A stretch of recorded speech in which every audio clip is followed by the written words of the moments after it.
Oke, alhamdulillah nahmaduhu wa nasta'inuhu wa nastaghfiruh wa na'udzu min syururi anfusina wa min sayyiati a'malina may yahdihillahu wa may yudlil wa may yudlilhu fala hadiyalah. Allahumma shalli ala sayyidina Muhammad wa ala sayyidina Muhammad nurizati wa sirri sari fi sa'iril asma'i wa sifati wa ala alihi wa sahbihi wasallim. Amma ba'du. Kita bersyukur sehat semuanya di sini.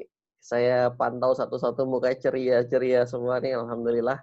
Mudah-mudahan kesyukuran kita hari ini meng-attract lebih banyak berkah, lebih banyak nikmat, juga kita berkelimpahan, ya. Dan itu adalah salah satu password bagaimana kita bisa mengundang rezeki yang berlimpah ruah di saat wabah ini, sesuai dengan judulnya. Ini nentuin judulnya juga lama nih. Apa gitu ya yang pas gitu. Kata Mas Wildan kaitin sama corona. Aduh, corona gitu. Tapi betul-betul ini menjadi satu hal yang menantang ya. Karena siapa sih yang nggak terpukul dengan kondisi yang ini harus keluar, harus networking, harus ketemu orang, apalagi kategori star kayak saya yang senengnya pegang mikrofon. Waduh, mati kutu dari rumah nih. Tapi saya akan mengawali itu semuanya dengan sebuah pertanyaan gitu. Kalau misalnya dulu di pelajaran IPA atau biologi, kita diajarinnya gimana?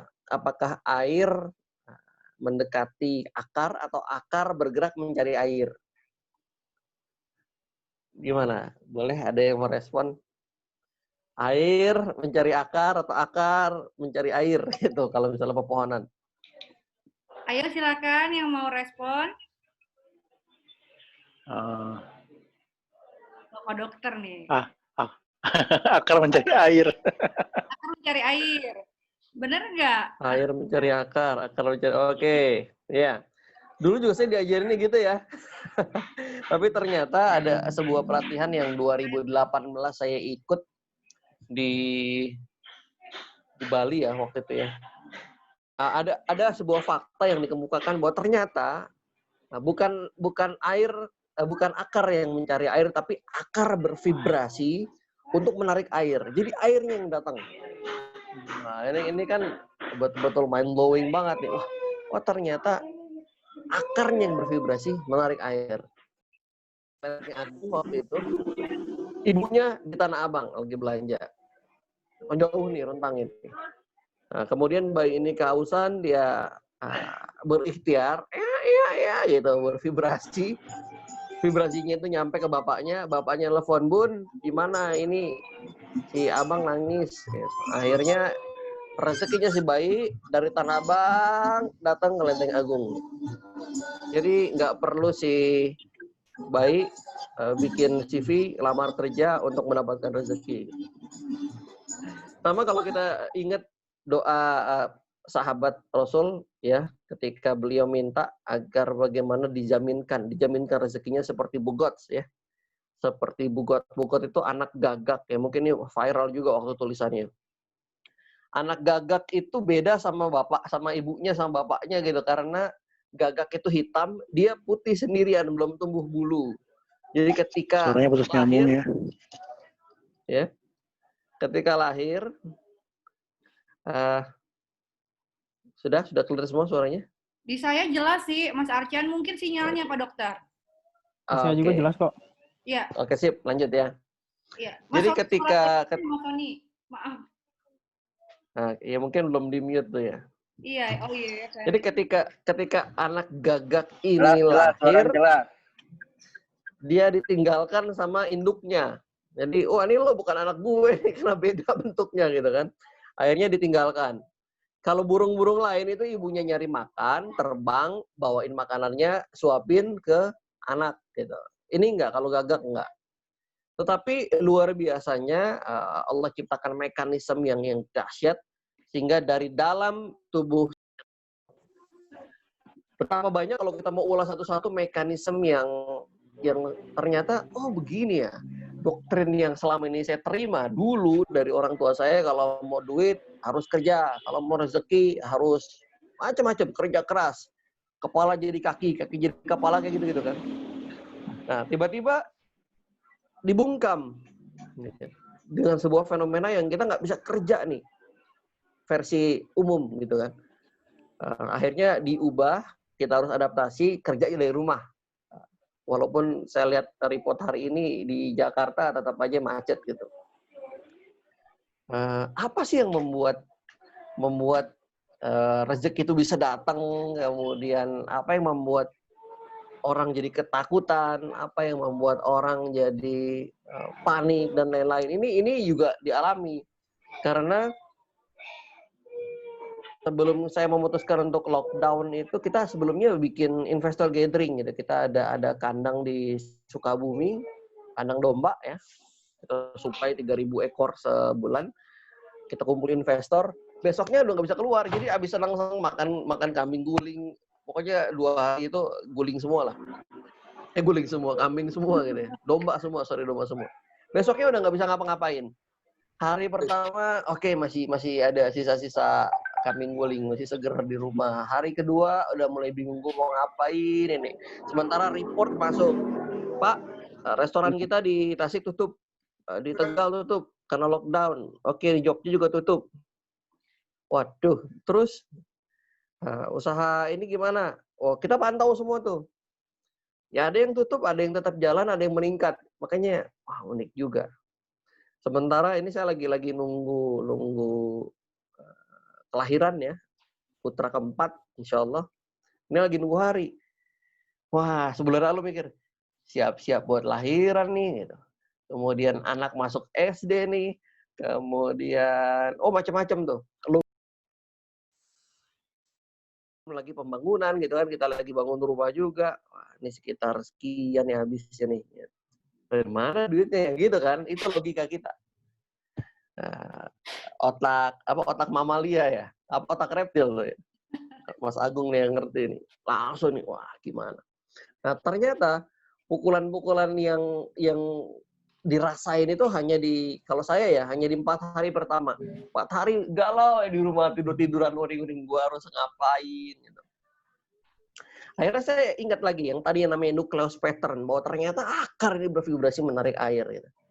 Oke, berarti yang mengubah segalanya adalah satu kata. Saya memutuskan untuk memfokuskan segala sesuatu yang saya inginkan, bukan yang saya takutkan, bukan yang saya hindari. Keputusan ini kemudian mengubah banyak hal. Keputusan ini yang kemudian melahirkan banyak solusi. Keputusan ini yang kemudian membuat saya survive, gitu kan. Jadi ketika di-declare survival mode ini, fokusnya lebih kepada peluang, fokusnya lebih kepada bagaimana ini mengamankan jaring pengaman keluarga dulu nih. Akhirnya tanpa ada ikhtiar yang keras, tanpa ada effort yang sampai keringetan gitu, rezekinya mulai kedatang satu. Meskipun kita nggak boleh main tebak-tebakan kalau dalam hal ini, karena saya jamin ada yang namanya min haitsu la yahtasib, dari arah yang nggak disangka-sangka. Jadi kalau masih bisa nyangka-nyangka, ini bukan rezeki yang dijanjikan nih gitu. Pedean banget jadi orang bertakwa. Nah, musim masker. Udah kita ikhtiar aja. Oh, ada teman jualan masker, kita coba. Oh, ternyata terlalu rame di situ. Udah red ocean. Teman pivot dari pabrik deterjen pindah. Dia switch ke pabrik hand sanitizer, dapat harga oke. Saya posting. Tapi kok nggak gede ya gitu ya. Nggak, kayaknya bukan ini. Saya pengennya yang gede, legit gitu, apa gitu. Ya itu ikhtiar aja, gerak-gerakin jempol tuh salah satu ikhtiar gitu. Saya pengikut dan penganut bahwa kerja itu ya nggak mesti sampai keringetan daki di mana-mana gitu, nggak. Saya bukan penganut yang itu. Dulu ya bahwa otot ini harus ada menghasilkan gerakan yang kemudian bisa menerima uang. Tapi ketika saya punya mentor, dia orang finance, konsultan finance, dia membenahi banyak perusahaan. Satu perusahaan itu dia dibayar sekitar 300 miliar. Aduh, keringetan juga enggak, cuma goyang-goyang pulpen doang. Dia handle sekitar 10 sampai sekian belas perusahaan, BUMN. Dia bilang, di mana keadilan Tuhan ini? Ada orang yang pontang-panting, ada orang yang kerja keras, kepala jadi kaki jadi kepala. Wah, kenapa duitnya nggak sampai 1 miliar gitu. Sementara ada orang yang sambil luncang-luncang kaki, gendong-gendong anak. Kemudian hari ini aja saya liatin teman-teman saya tuh, alhamdulillah cuan nih 20 juta. Tiap hari dicuan 20, 25, 20, 30. Lu ngapain gitu? Tanpa dia harus pelihara tuyul dan ngepet jadi babi. Oh ternyata kapasitas rezekinya yang beda. Nah kapasitas rezeki ini juga ditentukan sama keputusan. Nah nanti kita tarik semuanya balik lagi ke keputusan. Nah ketika sudah bervibrate, sudah sebuah angka ini itu datang. Angin itu datang. Ketika Anda fokus pada sebuah hasilnya itu datang. Hingga satu ketika ada beberapa proposal masuk yang bidangnya nggak sama sekali saya duga. Saya pikir, oh ini dari Mas Yusuf Hadi ngeluarin, ini bisnis-bisnis yang potensial saat pandemi, yang bagus, yang growth-nya bagus. Oke, saya masukin deh. Ikhtiar kita kan gitu kan. Udah saya masukin aja nih. Ternyata ya nggak dari situ, dari banyak hal. Ikhtiar kita hanya menggenapkan apa yang Bunda Siti Hajar lakukan bolak-balik, ya kan? Sofa marwah, keluarnya dari kakinya Nabi Ismail. Gitu. Nah, kadang hal-hal yang kayak begitu tuh yang kemudian kita nggak bisa duga. Nah, pertama, ikhtiar itu tidak akan mendatangkan hasil karena Bunda Siti Hajar goals-nya jelas, dia perlu air, dia perlu makanan. Nah, nanti ada doanya juga di surat Ibrahim tuh ada doanya tuh. Surat Ibrahim ayat 35 kalau saya nggak salah. Doa bagaimana agar sebuah wilayah terberkahi, itu ada doa passive income-nya gitu. Dia doakan agar istrinya, anaknya itu dapat kecintaan, dapat perhatian dari banyak manusia sampai airnya itu kan banyak.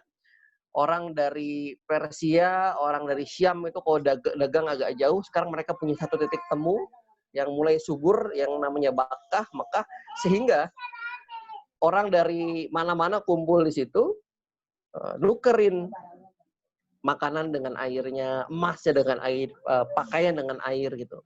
Lama-lama tajir melintir sampai sekarang tuh keluarganya Nabi Ibrahim. Jadi ya ikhtiar kita tetap ada bolak-balik Sofa Marwah. Goalsnya jelas, saya perlu air. Faktor doanya kuat, doanya Nabi lagi. Dan akhirnya kita bisa lihat sampai sekarang, sampai detik ini hasilnya. Nah, ya akhirnya ya dapat rezeki dadakan yang benar nggak diduga. Ada request, ya tadi baru ngurusin tuh ya ke Bulog. Karena ternyata sekarang ada peraturan baru, kalau kita mau ambil barang dalam ukuran yang lumayan besar, harus laporan dulu ke Satgas Pangan ya. Satgas Pangan baru keluar suratnya 3 hari, baru bisa mulai pengiriman. Harusnya Selasa kemarin pengiriman, tapi surat belum bisa keluar, ya insya Allah baru Selasa depan kita ngirim gula, lumayan lah ya. Ya buat mempermanis hidup aja. Ternyata, oh ya nggak cukup nih, mulai nih ego main, nggak cukup kayaknya kalau cuma segini nih. Gimana caranya saat pandemi ini harusnya profit lebih banyak? Karena apa? Fokus saya mengalihkan pada goals-goals yang ajaib-ajaib. Ketika kita lihat Zoom meeting sini Eric Yuan tiba-tiba tajir, kekayaannya bertambah 64 triliun. Kemudian si Jeff Bezos 365 triliun kekayaannya bertambah di COVID ini. Kemudian si Elon Musk bertambah sekitar 125 triliun. Teman saya, kita punya sekjen di Gerakan Sadar Kaya, naik 200%. Kemudian, karena kita hanya fokus pada hal-hal yang kita inginkan, peningkatan profit dan lain-lain. Maka saya matikan semua media dari hal-hal yang tidak membahagiakan. Ketika ada korban, mayat menggelepar, ya, kemudian kelangkaan COVID apa segala macam ini, itu yang membuat ketakutan. Kan yang diarahkan itu sama ketakutan kita. Ketakutan kita ini kemudian membuat kita menjadi domba-domba yang gampang digiring sama gembala gitu ya. Oh, saya tidak memilih untuk takut. Saya memilih untuk fokus pada kebahagiaan, fokus pada keberlimpahan, fokus pada apapun yang membuat jadi lebih happy. Karena apa? Manusia boleh bikin sistem yang namanya lockdown, pembatasan sosial, tapi manusia nggak bisa melockdown rezeki, nggak bisa membatasi peluang-peluang dan potensi yang ada. Itu udah ada prerogatifnya Tuhan gitu kan. Nah, ketika kita fokus pada orang-orang yang bisa berkelimpahan, karena saya punya beberapa prinsip, beberapa mindset. Yang pertama, setiap krisis melahirkan pahlawan-pahlawan baru. Gitu. Setiap krisis ekonomi melahirkan orang kaya baru. Makanya saya fokus waktu itu, oke, ngundang Mas Sandi. Gimana nih Mas Sandi bisa sampai lahir? Waktu itu usia kan pantaran-pantaran saya masih di 30-an. Tahun 97, 98 tiba-tiba jadi triliuner gitu, bikin Saratoga. Itu kan orang yang lahir dari gelombang krisis. Kalau kita lihat ada yang namanya Airbnb, ada yang nama Uber ya. Itu adalah usaha-usaha yang lahir pasca krisis 2008 ya, krisis ekonomi ya. Skandal yang ada di Amerika itu lahir perusahaan-perusahaan baru hebat-hebat. Dan sekarang kita akan menyaksikan nih pasca ini akan lahir perusahaan-perusahaan yang gila banget. Karena setiap perusahaan, apalagi startup, itu kan fokusnya kepada pain point, titik pedih. Apa yang orang alami dan bagaimana kepedihan mereka, masalah mereka diselesaikan sama kita punya produk. Gitu. Nah ini orang ngalamin banyak hal, orang ngalamin kepedihan banyak hal di mana-mana. Akhirnya kalau kita konversi kepedihan itu adalah rezeki, masalah adalah rezeki, kemudian kendala orang adalah rezeki. Ini rezeki lagi ngampar segampar-gamparnya. Luas seluas-luasnya. Tinggal kita mau fokusin kemana. Nah, saya bikin sekolah online dan kita akhirnya bikin sekolah online gitu. Bikin sekolah online, nggak ada angin, nggak ada hujan, udahlah bikin sekolah online aja gitu. Kita punya tampang juga nggak jelek-jelek banget gitu di kamera. Udah bikin sekolah online aja. Ya lumayan sekarang udah angkatan kedua. Kemudian baru kirim gula ya, 100 ton. Kemudian kita mau ekspor kelapa ke Turki. Gitu. Banyak hal-hal yang, iya ya, nggak kepikiran, itu bukan bidang yang saya geluti banget. Gitu. Ya kalau bukan karena pandemi ini, saya nggak download Zoom meeting ini kan. Jadi ternyata akan banyak memunculkan peluang-peluang yang benar-benar nggak kita duga-duga, sangka-sangka. Gitu. Selain krisis melahirkan peluang baru dan lain-lain, kita punya prinsip yang lain yang harus ditanamkan mindset kita. Bahwa kalau tadi rezeki ini ada di mana-mana, dia ibarat hujan yang sangat deras, kita mewadahinya pakai apa? Ada orang yang ketika hujan lebat, dia hanya ada di dalam rumah sambil ngeluh, aduh ini hujan kapan selesai? Wah ini bisa banjir. Dia hanya sibuk mengeluh itu. Tapi ada orang yang berusaha untuk mewadahi. Siapa tahu air hujan ini menjadi sesuatu gitu kan. Mewadahinya pakai gelas, maka dia dapat air segelas. Mewadahi pakai ember, maka dia dapat seember. Ada yang bikin waduk, maka dia dapatnya sewaduk. Nah, kita mau mewadahi era krisis ini dengan apa? Karena apa? Saya belum pernah merasakan seproduktif ini. Ya, seingat saya belum pernah merasakan seproduktif ini. Saya bisa selesaikan banyak buku, bisa ikut banyak webinar. Harvard Business School itu keluarin kursus-kursus yang cuma harganya 100 ribuan. Kemudian kita bisa nyimak TED Talks ya. Di YouTube itu juga banyak. Ikut banyak Zoom meeting kayak begini. Wah, produktif banget. Bisa ibadah dengan tenang, sholat jadi 7 waktu. Bisa jikiran juga panjang. Wah, ini seru banget. Seru, nggak ada yang seseru ini. Artinya ini adalah, oke, kayaknya kalau kita mau jadi kepupu, kita perlu masuk lagi ke kepompong. Gitu. Ya ini kepompongnya kita ada di sebuah situasi yang oke, kita harus gerak bukan untuk, tapi kalau misalnya kita terus gerak, otot kita kuat, ya, maka kita bisa nembus lapisan dari kepompong yang menyelubungi itu, maka mulai muncul sayap-sayap yang indah. Nah, kepompong udah nggak main lagi sama ulet. Kupu-kupu nggak main lagi sama ulet. Karena kita dari kepompong yang namanya lockdown ini menjelma, bermetamorfosis menjadi kupu-kupu yang indah gitu. Mudah-mudahan. Nah, jadi kita tarik lagi dari awal bahwa ternyata rezeki ada di mana-mana, kita mewadahinya dengan apa? Nah, itu bentuk ikhtiar kita, terserah sopa marwah kita di mana. Kita mau balik-balik di mana? Belum tentu nanti hasilnya ada di situ, belum tentu juga, tetapi itu akan menjadi sebuah bentuk kepantasan dan kelayakan. Yang akhirnya peristiwa itu diperingati kita. Kalau kita umroh, haji, nggak ke situ, nggak sah. Nggak bolak-balik ikutin, nggak sah. Dan suatu saat perjuangan kita, ikhtiar kita, ini akan dikenang dan akan jadi role model. Bahwa dulu ada krisis yang datang 100 tahunan, ini kan 100 tahunan kita ngalamin ini, dan kami berhasil keluar dari sana, menjadi seorang pemenang, jadi seorang juara, bukan hanya survive, tapi kita memenangkan sebuah pertarungan itu menjadi orang-orang yang lebih hebat. Ya, itu mindset yang ditanamkan. Nah, terus ngundangnya gimana sih? Mengundang rezeki berlimpah di saat wabah ini gimana?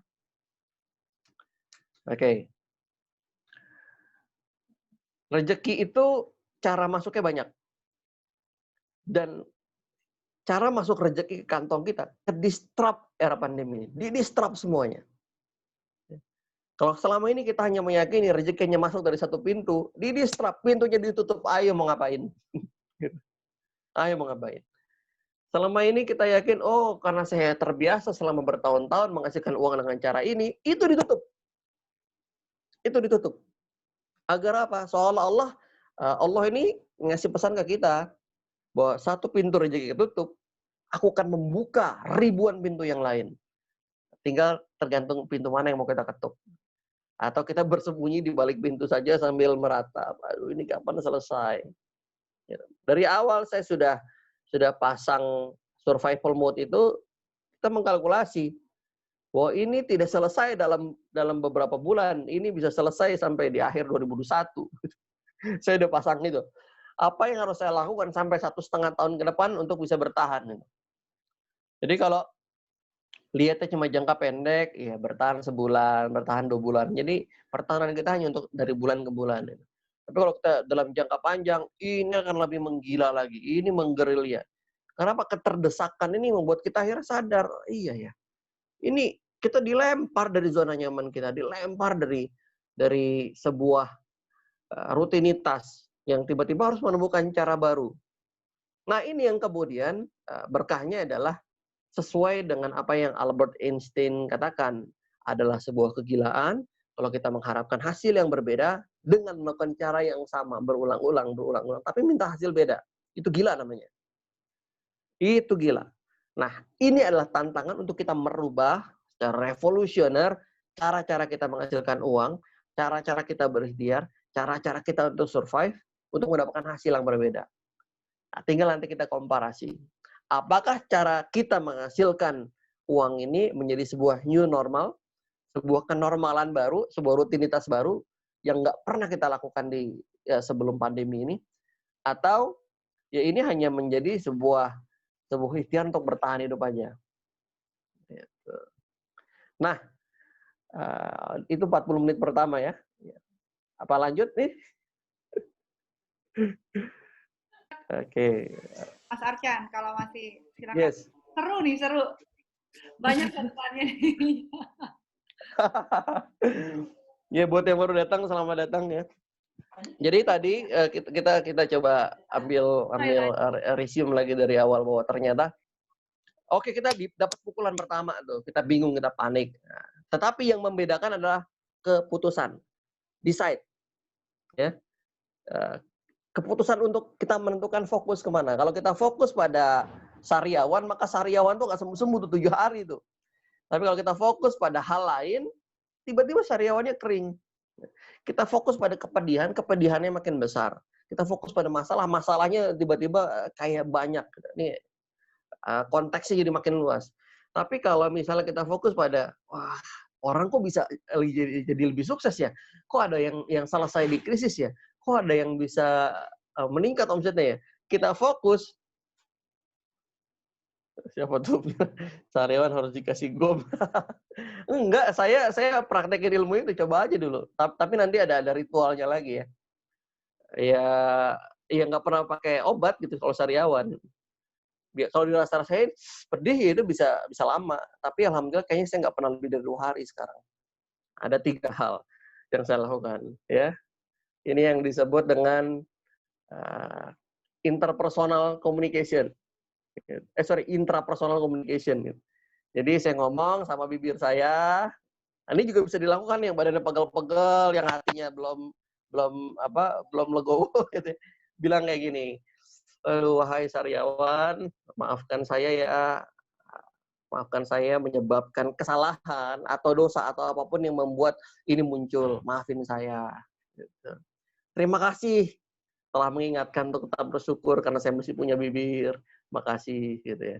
Apapun yang terjadi, saya menerima dengan ikhlas. Apapun yang terjadi, saya terima apa adanya. Jadi ketika kita maaf, kita tetap ucapkan terima kasih, dan kita terima, clear itu. Kantong juga begitu, coba aja lakukan. Mungkin kita belum ikhlas dengan pandemi ini. Aduh, proyek saya batal. Aduh, pusing akhirnya. Ya, 31 Maret harusnya saya launching bareng. Udah jahitnya lama 3 bulan, udah ketemu dengan menteri, ada 5 menteri kita undang, kemudian RI2 kita undang, kita launching di Delta Mahakam. Layout semua panitia siap semua, bupati, wali kota, gubernurnya udah siap. Kagak jadi. Launching itu desa wisata di Delta Mahakam. Jadi ya mau diapain gitu, proyek-proyek yang kaitannya sama konstruksi terpaksa hold dulu. Tapi di sisi lain, wah domba akhirnya ada permintaan nih. Untuk Idul Adha sudah sapi 2.000 ekor, domba 5.000 ekor. Wah lumayan kan, tinggal kita siap-siap. Karena kita ngukur kan apa sih yang masih tahan krisis nih. Nah, ternyata masih ada.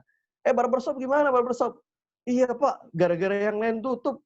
Ini jadi pada datang ke kita gitu. Padahal selama ini yang nggak dilirik gitu. Ya jadi meningkat berapa persen? Masih 50%. Oh lumayan gitu.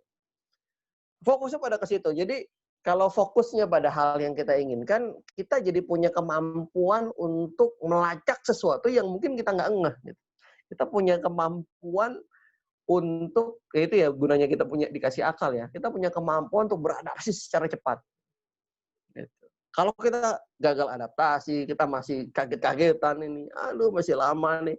Atau kita hanya sibuk untuk daftar kuliah online yang berapa? 5 triliun gitu. Itu aja cuan tuh, staf susahnya pada cuan gitu kan. Kenapa kita nggak bisa ikutan cuan?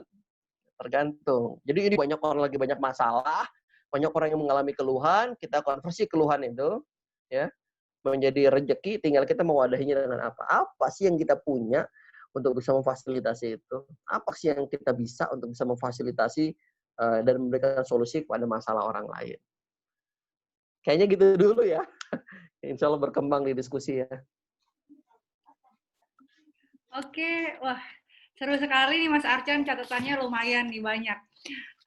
Monggo silakan teman-teman yang mau mulai bertanya, silakan boleh angkat tangannya atau boleh ditulis di kolom chat, gitu. Silakan ditulis di kolom chat, silakan di chat. Nah, udah langsung Pak Dokter, biasa ya, langsung orang beliau paling aktif, paling semangat nih Pak Dokter nih ya. Monggo silakan Pak. Kenapa Pak Sudijanto juga kayaknya udah fans club juga nih Mbak nih. Ini Pak Sudijanto.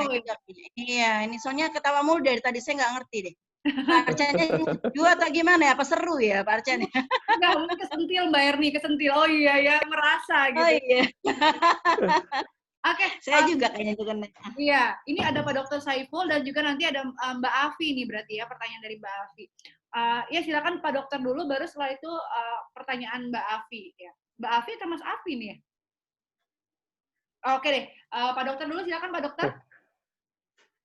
Ya. Assalamualaikum warahmatullahi wabarakatuh. Waalaikumsalam Pak Dokter. Terima kasih Coach Arkan, ini Aki ini. Muda ya, ya. Alhamdulillah lumayan nih. Ada hal yang menarik sebetulnya. Jadi suaranya kurang jernih Dok, maaf Dok. Iya. Speakernya kali ya.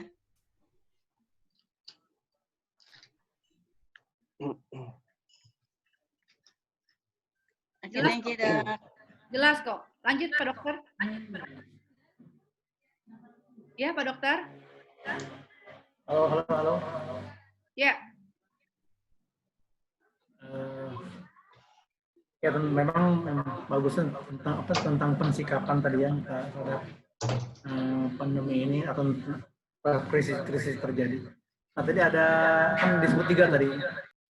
Yang dilupakan untuk membentuk sikap kita agar bisa tetap fight dalam kondisi apapun. Minta share yang lagi tuh ya. Oke, Maaf, terima kasih sama cinta. Oh, cinta Apapun ya. yang terjadi, aku mencintai diriku apa adanya gitu ya.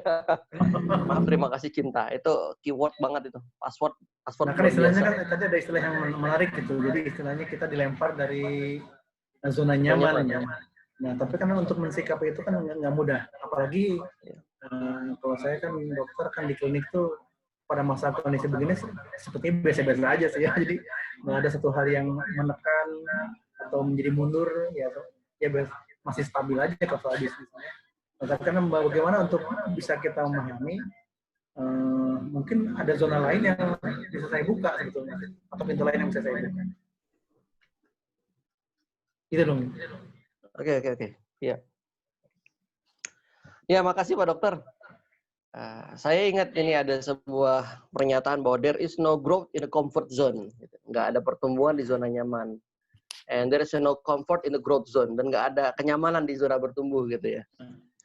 Makanya ketika saya ngalamin lockdown ini saya baru sadar gitu. Tahu nggak? Ini kan sebetulnya saya punya rutinitas itu mau menyaingi Warren Buffett gitu ya. Warren Buffett itu dalam waktu 1 tahun dia membuat 200 pertemuan dengan investor-investornya. Jadi memang saya memperbanyak untuk bertemu dengan orang. Kantornya di Citos, selalu di situ. Meeting pasti di situ atau di tempat lain ada beberapa ya. Pasti ke situ. Tiba-tiba di rumah, waduh gitu. Gimana nih? Rutinitasnya berkurang. Nah, akhirnya ya memaksa saya untuk kita yang gagap ini tadinya akhirnya mau nggak mau jadi ikutan go online nih. Gitu. Jadi itu memaksa saya untuk belajar. Oh, Instagram Ads tuh begini. Oh, bikin YouTube begini. Saya baru bikin channel YouTube walaupun belum ada videonya gitu ya. Akhirnya kepaksa. Dan tahu nggak, tiba-tiba ketika kita lagi sharing begini via Zoom, saya kan ngungkapin sebuah masalah. Gitu. Ada masalah. Dulu kita pernah jadi CEO sebuah perusahaan startup di bidang wakaf, dan kita ngeliat ada masalah nih. Jadi masalahnya itu adalah ketika pemerintah sendiri susah mengakses orang-orang yang nggak terdata di statistik. Angka statistik cuma mengeluarkan tingkat kemiskinan 20 sekian juta, orang yang rentan miskin sekian puluh juta. Gitu. Tapi gambaran realnya, ya ini baru kebongkar sekarang yang ibu-ibu di Serang karena dia hanya bertahan dengan minum air galon, akhirnya meninggal sebelum dapat bantuan. Oh itu nangis, saya keiris-iris. Ini gimana agar mengkoneksikan itu? Saya cerita pain point, titik pedihnya ini kepada CEO perusahaan Muslim Digital waktu itu, Asosiasi Muslim Digital. Nah tiba-tiba ada yang japri, Mas, ide itu boleh nggak kita akomodir? Gitu. Kita ada platform namanya sedekah.id. Gitu. Jadi kalau kita buka GPS, kita bisa cek orang terdekat kita siapa yang perlu bantuan. Ini menarik. Gitu. Karena logika saya adalah kalau misalnya ada 20 juta orang yang nggak mampu, mereka terkoneksi secara digital dengan 20 keluarga yang mampu, gitu ya. Terkoneksi. Keluarga mampu ini mengadopsi masing-masing satu keluarga atau 2 keluarga. Kita punya data. Mereka ini anaknya sekolahnya gimana, sumber penyakitnya apa aja, terus pendapatannya dari mana. Kita punya data yang sangat konkret dari volunteer itu. Dan oke, saya handle untuk pendidikan untuk anak, saya handle untuk biaya pengobatannya. Kayaknya 20 juta kemiskinan cepat selesai kayaknya logika saya. Dan ini harus didigitalisasi. Tiba-tiba track dong ada yang japri kayak begitu, minta kita jadi, dia bilang mentor, dia bilang nggak usah, kita teman sharing aja. Dan saya izin jadi tools. Akhirnya ya kita jadi go online lagi. Nah, kalau dunia kesehatan ini adalah satu trending topik yang utama, orang yang ya kalau dari yang itu yang lagi masalah mudik dan pulang kampung itu, saya kan nggak fokus ke diksinya, tapi apa yang Presiden katakan bahwa ekonomi sama kesehatan ini sama-sama berjalan beriringan gitu, walaupun fokusnya ke kalau saya jadi dokter nih, wah harusnya nih panen raya luar biasa nih. Baik panen raya amal maupun rupiah. Apalagi kalau misalnya ada hal-hal yang kita bisa membantu menyelesaikan banyak persoalan sekarang. Yang isunya 2 itu. Ekonomi, kesehatan. Kesehatan yang paling utama yang orang jadi sangat takut. Saya aja baru istri langsung nengok, kamu positif ya. Jadi sampai segitunya. Gitu. Aduh, tenggorokan ini sakit nih, panas dalam nih gitu kan.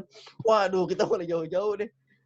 Ini kan luar biasa gitu. Nah, akhirnya platform online kayak Halodoc, terus apalagi itu kan jadi meningkat atensinya ke masyarakat. Nah, kita bisa mengkoneksikan itu. Ada pintu lain yang kadang-kadang nggak linear, kadang-kadang nggak di situ. Tapi dari banyaknya pain point saat ini kita bisa bantu selesaikan, insya Allah. Ya, silakan lagi. Saya ada satu materi lagi, bagaimana rahasia. Ini rahasia yang sudah teruji, terbukti. Ketika semua perusahaan hancur, perusahaan ini tetap bertahan. Ketika kebun-kebun yang lain kering, kebun ini tetap subur. Ketika pabrik bangkrut, pabrik ini yang kemudian justru bangkit sendirian. Nah, nanti di akhir ya. Oh, di akhir ya. Kita udah nggak sabar nih kita mau. Tapi betul juga itu satu masukan juga saya ide. Dan kita jangan berpikir kalau kita pendapatan dari satu klinik ya sekian kebayangnya. Harusnya seperti Mas Arkan ini ya, pikirnya seperti mengejar Warren Buffett gitu ya. Kan jelas. Kan berapa omsetnya per bulan tuh, per tahun gitu ya. Tapi kalau kita mimpinya kecil, emang nggak akan berpikir untuk keluar dari zona nyaman ya. Harus lebih. Thanks, Mas Arkan. Thanks. Iya, sama-sama Pak Dokter. Pak Dokter yang paling punya otoritas saat ini, Pak. Suara Bapak sangat didengar itu. Bapak buka misalnya konsultasi kesehatan via grup WhatsApp aja itu yang daftar full langsung, Pak. Gitu. Keluhkan masalah Anda di grup ini, wah, rame, Pak. Ya, tinggal dikonversi jadi apa ya, misalnya pemeriksaannya kalau mau intens silakan apa, kalau misalnya jual suplemennya kah atau apa, itu karena lagi sangat tinggi itu permintaannya. Oke, Mbak Ira, ada yang di chat juga nih? Iya, lanjut ke yang di chat ya Mas Arcan ya. Siap. Oke, dari Mbak Afi, pertanyaan selanjutnya dari Mbak Afi. Silakan ini Mas Arcan. Itu Mbak, bukan Mbak. Oh, Mas Afi, sorry. Ya, Mbak Erni boleh minta tolong dibacakan pertanyaannya, Mbak Erni? Mbak Erni juga timnya Arena. Ya, Mbak Erni boleh minta tolong Mbak Erni. Saya sempat menghilang dari... Ya, sebentar. Mas Afi nanya, ritual yang dilakukan apa saja ya, Mas, buat mendatangkan rezeki yang tidak disangka-sangka tadi? Oh, ritualnya ya. Masih, iya. Jadi gimana tuh, Mas? Materi terakhir dong langsung. Oh, berarti nanti dikit dulu ya. Oke, nggak apa-apa lah. Nggak apa-apa. Kan kayak ritualnya Rossi. Pinter nih Mas Afi nanyanya nih ya. Iya, jadi kalau teori saya kita ada metodenya CIA kan. Kalau kita mau install program itu di sebuah gadget kita, pertama kita harus cleansing dulu. Ya. Jadi C-nya itu adalah bersama orang dendam dan nenek itu harus clear, bersihin gitu. Nah, itu fase yang pertama. Fase yang kedua, itu yang pertama aja ada 4 kan, kita ngebersihin jiwa kita, ngebersihin tubuh kita, ngebersihin jasad kita, ngebersihin harta kita. Masing-masing ada. Termasuk kita janji sama orang, nah itu kan harus bayar apa? Istilahnya Al-Quran tuh, lupa mulu saya. Atau di apa sih namanya, lupa. Nah, kemudian bukan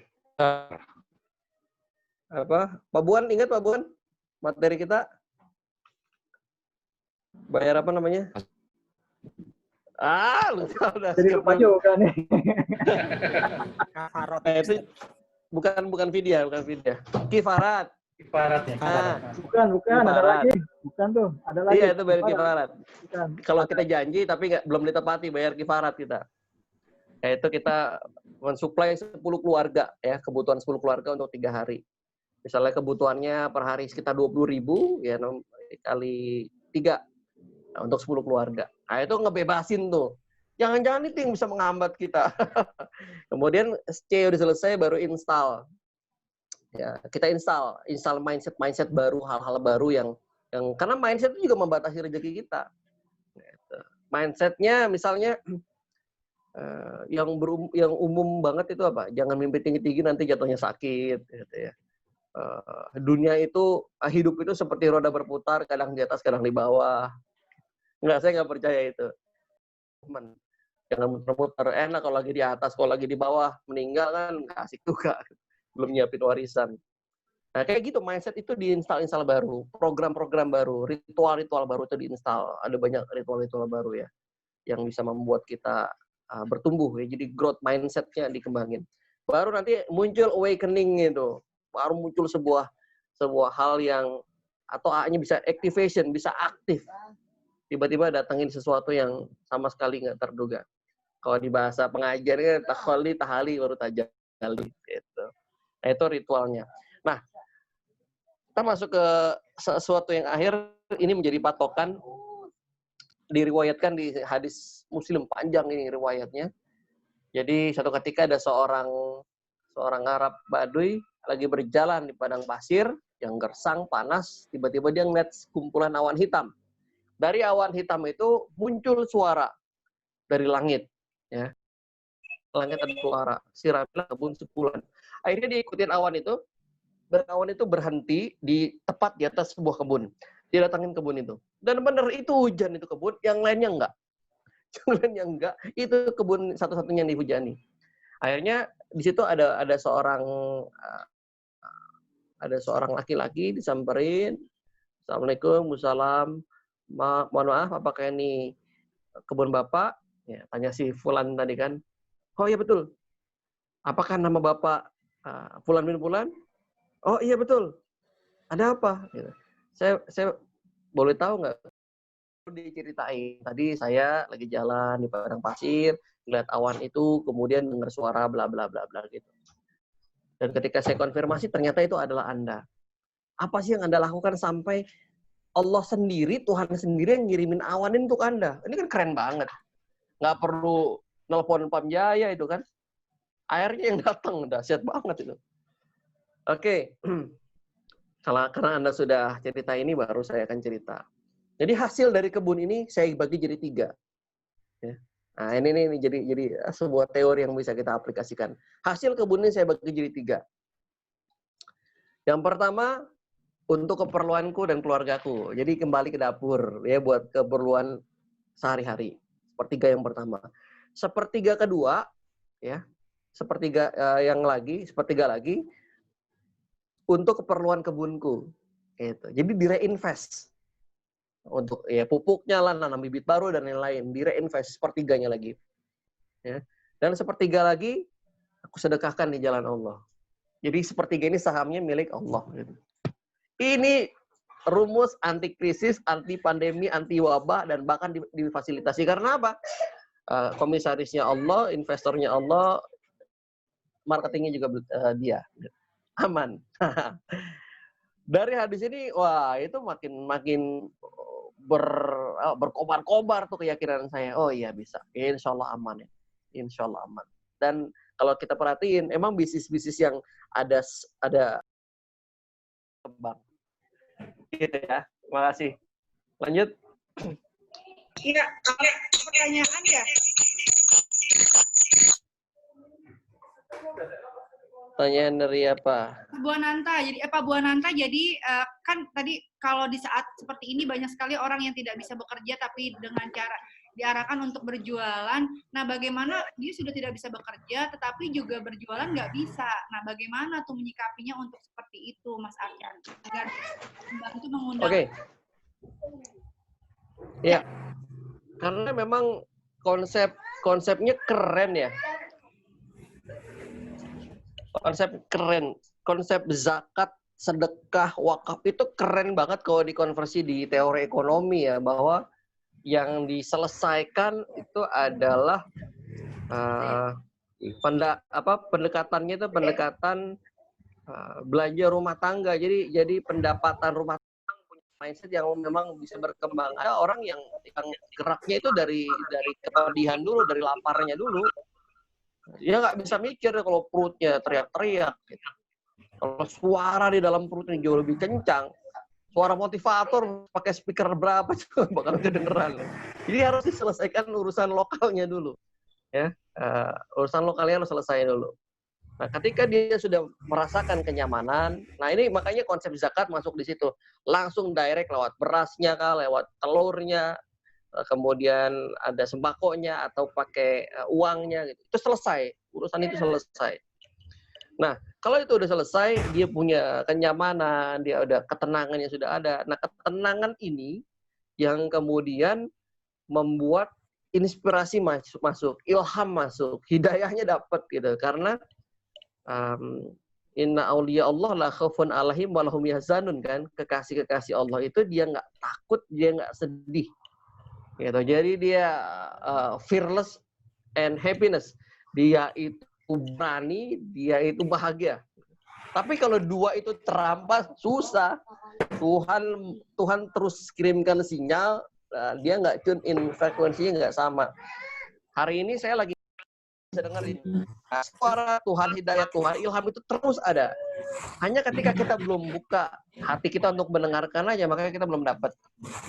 Ya, makanya selesaikan dulu urusan lokalnya. Ini tugas kita yang diberikan kemampuan lebih.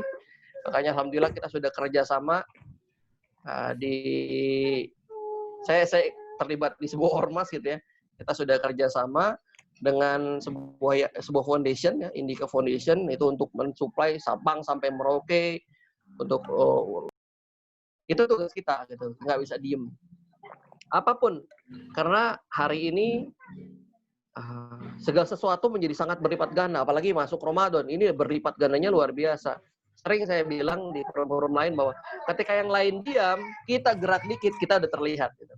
Ketika yang lain tidur, kita bangkit, kita udah kelihatan. Ketika nggak ada sinyal, kita panjangkan sinyal, kita kelihatan. Ketika semuanya gelap, walaupun kita cuma nyalakan sepercik cahaya handphone, gitu ya, itu semua udah terang, semua akan kelihatan.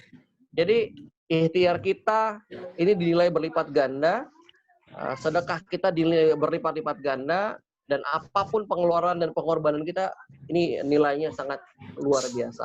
Gitu. Oke. Wah, seru sekali ya. Ini benar-benar jadi suatu hal yang sangat sebenarnya ilmunya sederhana tetapi bermanfaat sekali. Yang biasanya kita berpikir bagaimana sih menarik rezeki itu dengan kerja keras, mesti kerja keras, tapi ternyata tidak mesti melulu dengan kerja keras saja. Tadi ada beberapa cara. Gimana sih caranya biar jadi akar yang didatangi air sampai 20 menit lagi. Nah, Mas Arcan, aku mau tanya, tadi kan ya paradigma orang sebagian besar itu adalah semakin kerja keras semakin hasilnya datang. Tapi ternyata nggak seperti itu. Nah, bagaimana nih tipsnya agar si pikiran ini tuh nggak sabotase gitu,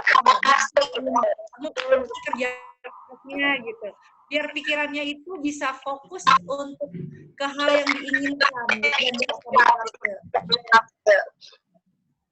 Ya, tapi ya itu ya, ini adalah pendidikan untuk menjadi juara baru ya kayak begitu. Yang paling cepat adaptasi dia cepat karena dulu hewan purba itu gede-gede banget, dinosaurus apalagi. Mereka menguasai dunia, menguasai market gitu ya. Tapi ketika ada bencana, gagal adaptasi, punah juga. Ada beberapa yang sampai sekarang masih bertahan. Gitu. Karena dia beradaptasi, ukurannya kecil ya. Plankton gitu masih bertahan sampai sekarang. Karena dia luwes banget. Nah, fleksibilitas ini nggak gampang dilakukan kalau dia sudah terjebak dalam rutinitas yang panjang dan lama, apalagi bertahun-tahun, tiba-tiba harus berubah. Itu nggak gampang.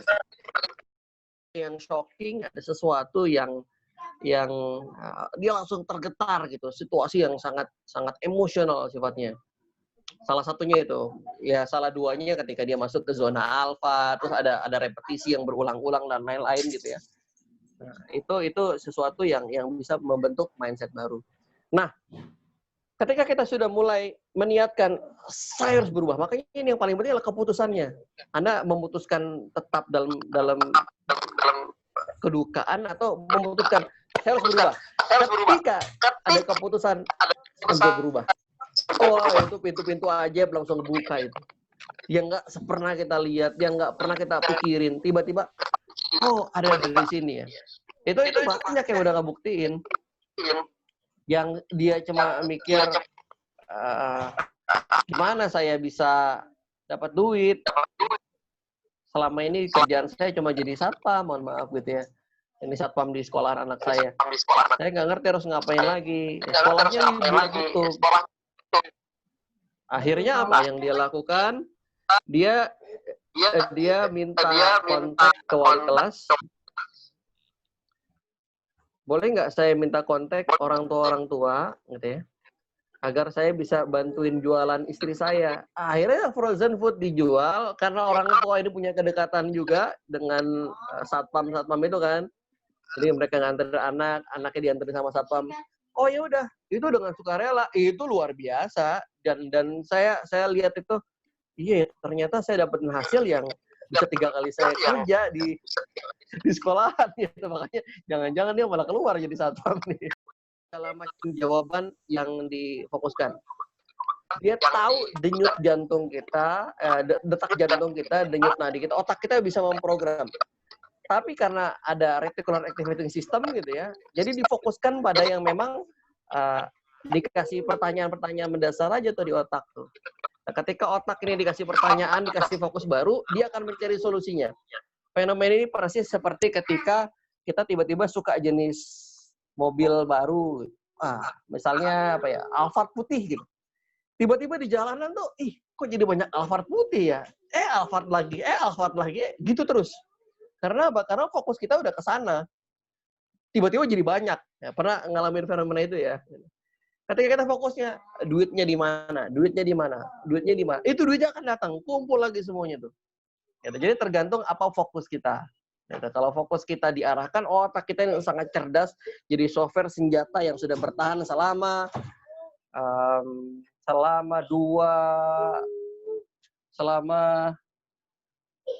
2000 tahun kita usia peradaban kita berapa ya? Selama manusia dikasih otak, itu udah dipakai jadi senjata kita. Dari zamannya Nabi Adam itu. Berapa ribu tahun? 20.000 tahun ya. Kayak begitu.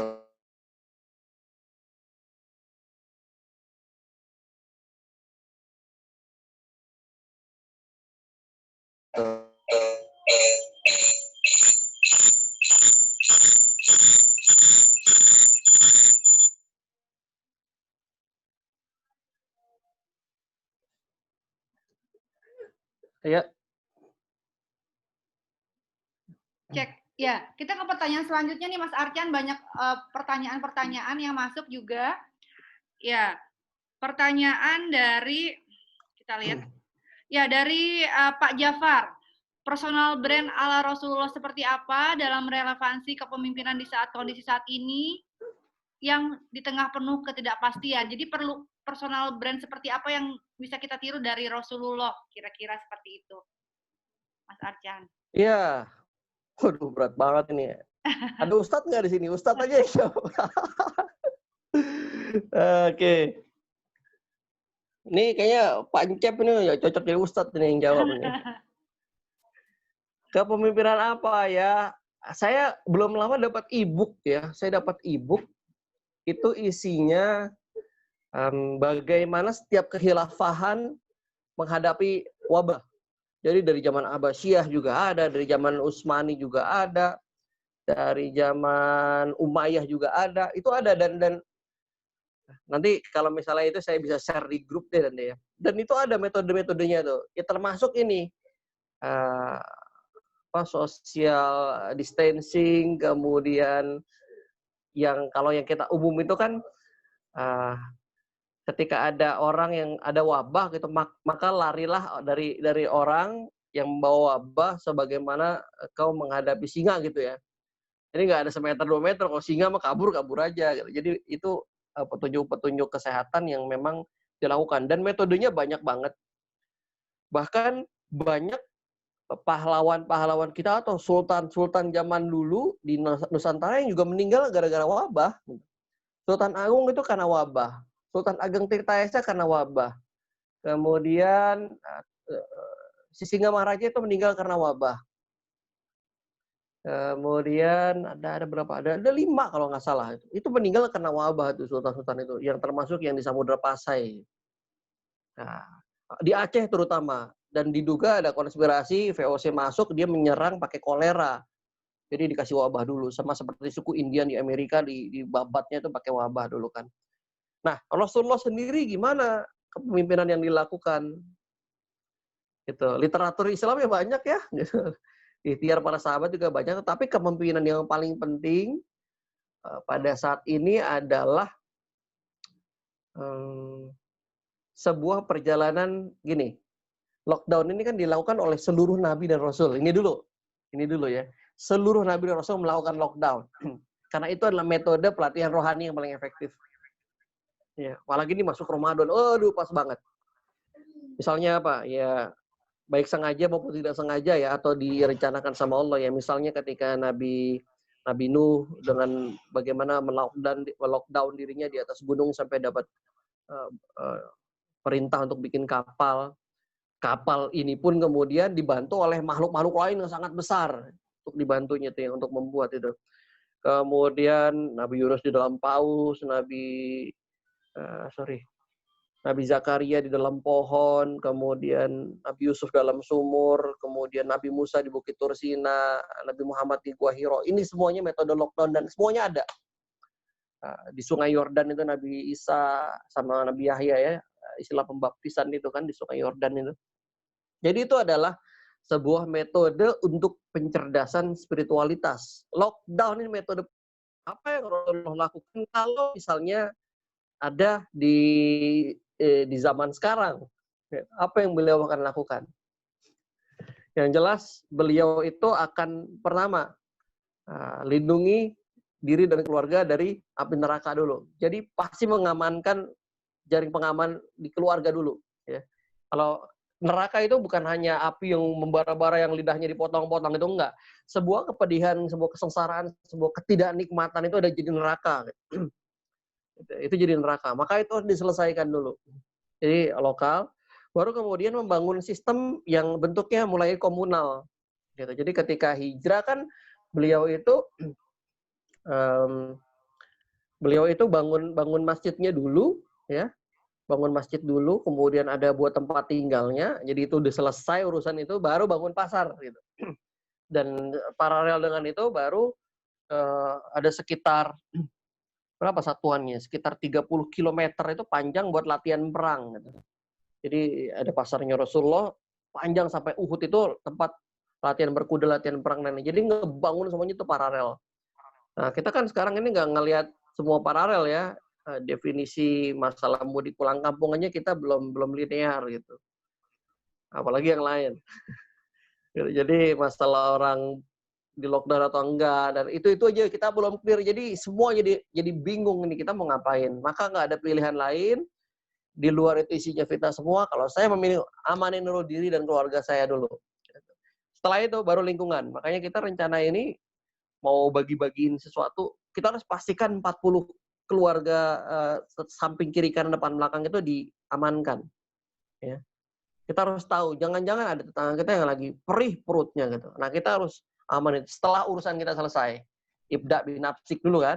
Jadi dahulukan diri kita dulu, baru 40 rumah kiri kanan depan belakang kita bantu. Sesuai apapun aja, nggak mesti dengan harta kita.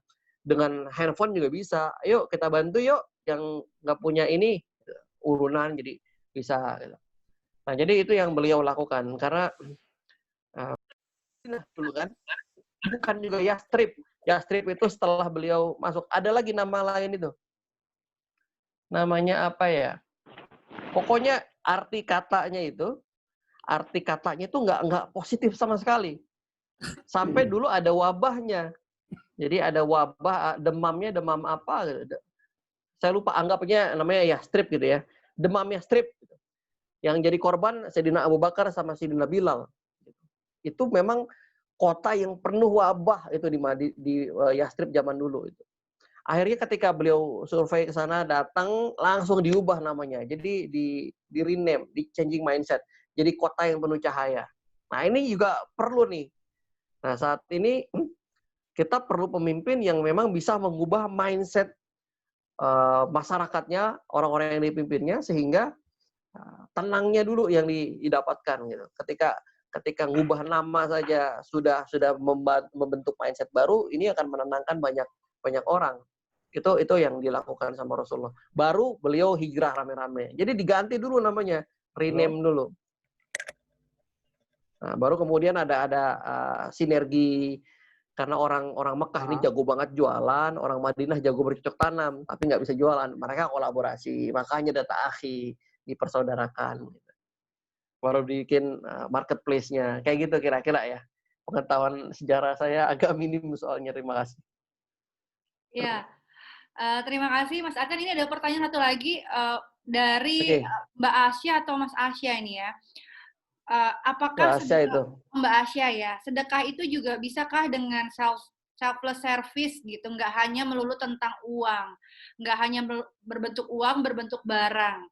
Apalagi ini untuk orang yang ingin membantu, ingin bersedekah, tetapi tidak punya kelebihan dalam bentuk uang atau barang gitu. Bisakah seperti itu? Berupa jasa atau servis? Wah, bisa banget. Makanya tadi saya bilang, apapun yang kita lakukan hari ini itu akan diganjar jauh lebih dahsyat. Karena ini bukan peristiwa biasa nih kan. Ini dalam peristiwa luar biasa, aksi sekecil apapun jadi heroisme.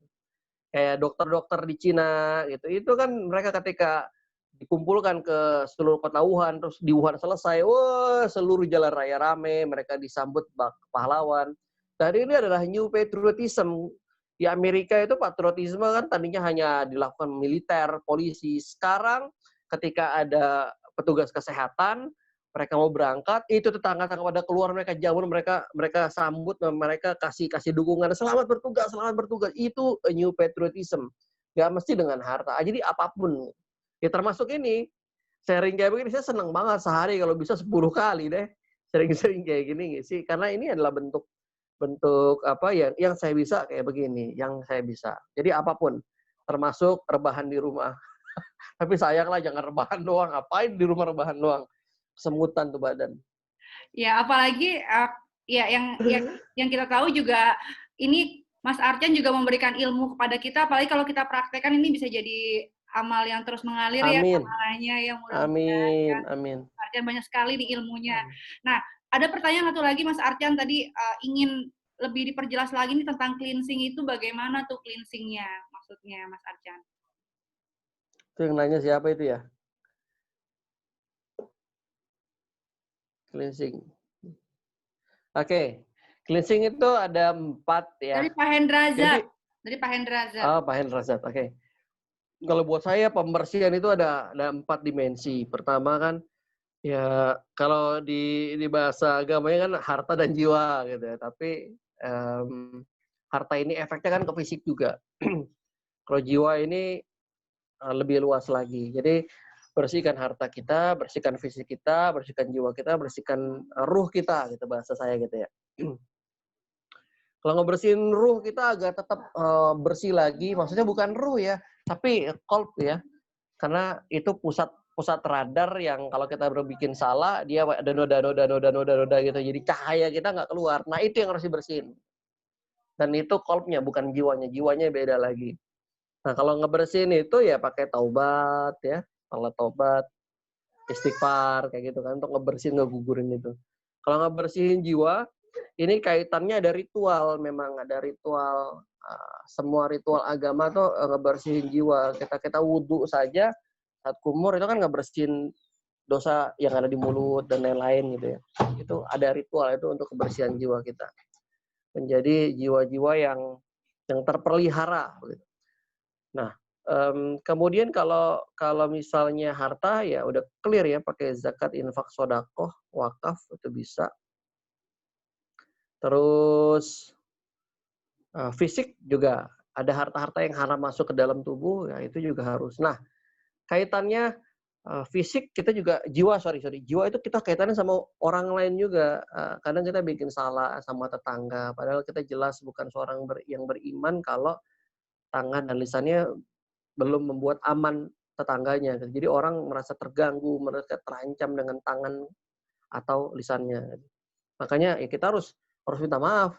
Saya waktu fase cleansing itu, saya sampai listing jumlah mantan saya berapa, namanya siapa, saya hubungin satu-satu. Sampai kayak gitu. Saking nggak mau adanya beban di masa lalu yang masih nyangkut. Mungkin kita masih kesel sama orang tua gara-gara dimaki-maki dulu, kita belum ikhlas, belum ridho. Udah harus minta maaf, kita ngerelain dan maafin. Saya japri, ada yang nggak dibales, ada yang nggak diangkat gitu kan. Udah lewat sosial media, mohon maaf saya lagi ada hajat tertentu dan kayaknya kalau saya belum minta maaf ini akan menghambat rezeki saya. Jadi mohon atas dosa di masa lalu, kesalahan di masa lalu saya mohon dibukakan pintu maaf. Gitu. Itu sampai mantan pacar, bayangin. Banyak lagi, astagfirullahaladzim. Nah, kemudian belum sama investor-investor yang dulu kita kecewain gara-gara saya kelola uangnya, duitnya dibawa kabur kan. Ada 160-an kurang lebih. Sabar satu-satu, yang dimaki-maki apa segala macam. Belum lagi yang pengkhianat. Waduh, kita belum ikhlas. Gua nggak ikhlas nih sama yang satu ini. Tapi tetap harus dilakukan itu. Nah, itu yang agak berat. Karena rezeki itu deras sekali mengalir seperti sungai, ya, di surat Nuh 10-12 itu, wah ngalir. Nah, kita ada di sini, sementara nggak dapat karena ada bendungan ini. Nah, yang membendung ini adalah kita kesal sama orang lain, orang kesal sama kita. Kita benci sama orang benci sama kita. Kita dendam sama orang dendam sama kita, nih yang kayak gini-gini. Dengan kita minta maaf atau kita memaafkan, perlahan-perlahan ini akan hancur, rezekinya bisa langsung mengguyur kita, bertubi-tubi, insya Allah. Gitu ya, Mas Lazat ya, udah ngangguk-ngangguk kayaknya ya. Oh iya. Wah, seru sekali ya Mas Arjan. Mudah-mudahan setelah ini ilmu-ilmunya kita bisa praktekkan. Ini apalagi momentumnya kita mau bulan puasa, insya Allah besok. Saatnya kita juga untuk meng-cleansing hari ini, dan memang sudah banyak yang share. Itu pas momentumnya Mas Arjan ya. Mohon maaf lahir batin. Banget. Semuanya, Bapak Ibu, teman-teman semua, jika Arena dan kita dan Mas Arcan dan kita semua ada hal yang kurang berkenan dalam setiap sharingnya kami mohon maaf lahir batin. Ini udah mau selesai ya, Pak? Udah selesai nih ya pertanyaannya. Baru mau semangat loh, kirain. Oh iya. Mas Arcan, berarti kalau kayak gitu bisa jadi nanti gerakan sadar kayak part 2 nih, kita undang di sesi ya. Ya, jelas ya. Saya ini kalau di rumah udah kayak begini nih, kalau udah sore nih, sinyalnya udah selesai. Ya, karena waktu sudah mau maghrib juga, teman-teman semuanya, Bapak Ibu. Jadi mohon maaf jika ini sesinya kita sudahi sebentar lagi ini. Jika ada pertanyaan-pertanyaan yang memang belum sempat tersampaikan di sini, boleh silakan di-share di grup. Dan juga insya Allah nanti videonya ini kami masih tim kami sedang diedit, mungkin biar lebih keren seperti apa, ini lagi terus digodok. Nanti Wildan dan tim ya stay tune aja nanti di IG-nya Arena, kata Mas Wildan, dan juga di YouTube-nya Arena. Nanti insya Allah setiap sesi kopi hangat kita akan kita share. Dan hari ini luar biasa sekali sharing dari Mas Arcan. Bagaimana kita bisa, ini saya bawa catatan saya, contekannya nih. Bagaimana kita bisa jadi, sama-sama. Bagaimana kita bisa mengundang rezeki tidak hanya dengan kerja keras, tapi juga dengan energi kita tarik rezeki kita, karena juga memang Allah sudah memberikan ya di sebuah ayat juga Allah sesuai prasangka hambanya gitu ya. Jadi ini juga benar ya Mas Arcan ya. Ya, Allah sesuai prasangka hambanya. Jadi di tengah pandemi ini, agar kita bisa menarik rezeki seperti yang dicontohkan oleh Mas Arcan, pembicara kita pada hari ini, ayo sama-sama kita fokus ke apa yang kita inginkan. Dan juga persiapkan wadah rezeki kita, agar pada saat rezeki kita datang, kita sudah siapkan ember yang besar atau malah kolam yang besar, sehingga rezekinya datang lebih banyak. Mudah-mudahan dengan sesi ini juga nanti insya Allah kami terus berbenah. Untuk teman-teman yang mau share atau mau promo juga program atau produk-produknya di sesi sebelum pembicara mulai, silakan nanti mendaftarkan ke Mbak Erni nanti atau ke Mas Wildan, jadi nanti ada kita saling promo, saling dukung, saling beli produk masing-masing agar roda usaha, roda perekonomiannya bergerak. Ayo kita gerakan itu dan silakan nanti daftar ke Mbak Erni atau Mas Wildan. Mas Arcan untuk penutup, Mas Wildan, nama IG-nya apa? Oke Mas Wildan, share di situ ya Mas Wildan. Mas Wildan, Mas Arcan kira-kira ada penutup apa untuk kita menutup di sesi hari ini? Wrap up-nya Mas Arcan. Oke. Ya, adalah sebuah takdir. Kita kan lebih bisa menolak takdir ya. Kita ditakdirkan untuk hidup di akhir zaman. Kita diberikan pedoman kemukjizatan, maka kita ditakdirkan untuk menyaksikan hal-hal hebat, hal-hal dahsyat nanti sepanjang hidup kita. Ini hanya salah satunya. Terdahulu dikumpulinnya di zaman sekarang. Kita ngadapin persoalannya zaman Nabi Nuh, zaman Nabi Adam, zaman Nabi Yusuf, zaman Nabi Lut juga kita ngadapin ini. Maka kita perlu sebuah kekuatan yang besar yang sudah dipandu lewat di Al-Quran itu. Dan selamat kita terpilih karena ada konsekuensi yang lain, beban yang berat menghasilkan kekuatan dan tanggung jawab berat, juga pahala-pahala yang berlipat-lipat. Mudah-mudahan kita yang terpilih menjadi hamba-hamba yang terbaik. Amin. Amin.